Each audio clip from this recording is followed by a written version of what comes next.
Hi everyone, সবাই কেমন আছো? আজকে তোমাদের সাথে শেয়ার করব একটা birthday party blog. Birthday blog বলতে শুধুই কিন্তু খাওয়া দাওয়াই আছে, কারণ ভোজন রসিক মানুষের খাওয়া দাওয়া ছাড়া আর কি আছে বলো তো। এমনিতেই ঢুকেছিলাম দেরি করে, সাজগোজের চক্করে। দেরির চক্করে স্টার্টারটাও আজকে স্কিপ করলাম, সোজা জাম্প করলাম মেন কোর্সে।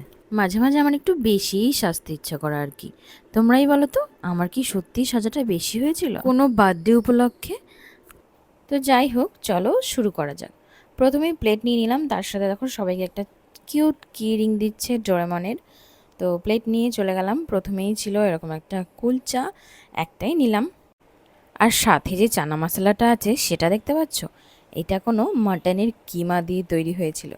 তো এরপরে নিয়ে নিয়েছিলাম একটা ফিশ ব্যাটার ফ্রাই, আর সাথে একটু আমার সবচেয়ে পছন্দের স্যালাড।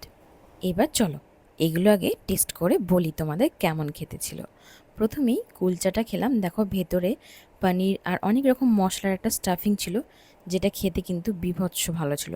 আর চানাটাও ছিল সাথে সেই রকম ভালো খেতে, খুব ভালো লেগেছে চানা আর এই কুলচাটা। আর তারপর ছিল এই ব্যাটার ফ্রাই, যেটা আমার অতটা পছন্দ না জানো তো, কারণ এটার মধ্যে এতটাই পরিমাণ তেল থাকে যে ভীষণ গা গুলিয়ে ওঠে। আমি এটা একদমই খেতে পারি না। এর থেকে আমার ফিশ ফ্রাইটাই বেশি ভালো লাগে। এমনভাবে বলছি যেন ওরা আমার পছন্দের সব মেনুগুলো করবে। ওটা পছন্দ হয়নি তো কি আছে, এখানে কিন্তু ছিল আমার সবচেয়ে পছন্দের একটাই মেনু। সেটা হলো কি বলো তো, তোমরা গেস করো তো। একদম ঠিক ধরেছ, সেটা হলো ওয়ান অ্যান্ড অনলি মাটন কষা। দেখতে পাচ্ছ মাটনটা কি লোভনীয় বানিয়েছে, এখনই দেখে জিভে জল আসছে। অ্যাজ ইউজুয়াল আমার পছন্দের পিসগুলো কিন্তু ওদের দেখিয়ে দিলাম, আর সেই মতন কিন্তু পাতে সমস্ত পছন্দের পিসগুলো তুলে নিলাম। পছন্দের পিস তো তুলে নিয়েছি, কিন্তু সাথে যা তেল এসেছে দেখেই ভয় লাগছে। মাটনের তেল ভাসা দেখে ভয় পেলে আমাকে তো মাটনটাই স্কিপ করতে হবে, কিন্তু এটা তো আমি স্কিপ করতে পারবো না।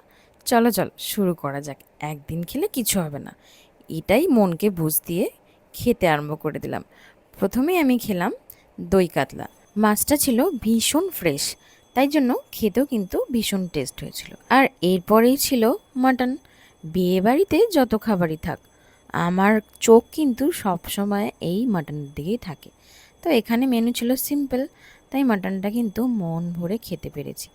দেখো তো কিভাবে তেলটা আমার পোলাওর সাথে জড়িয়ে গেছে। সেই তেলের মধ্যে থেকে মাটনটা বার করে নিয়ে চলে এসেছি।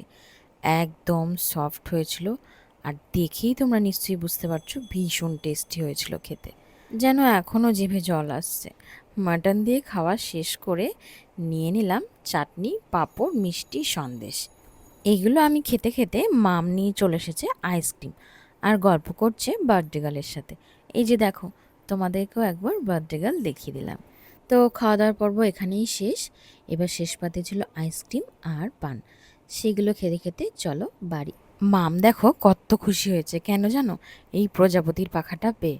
তো ও তো ভীষণ খুশি, আমিও ভীষণ খুশি, কেন সেটা তোমরা জানো।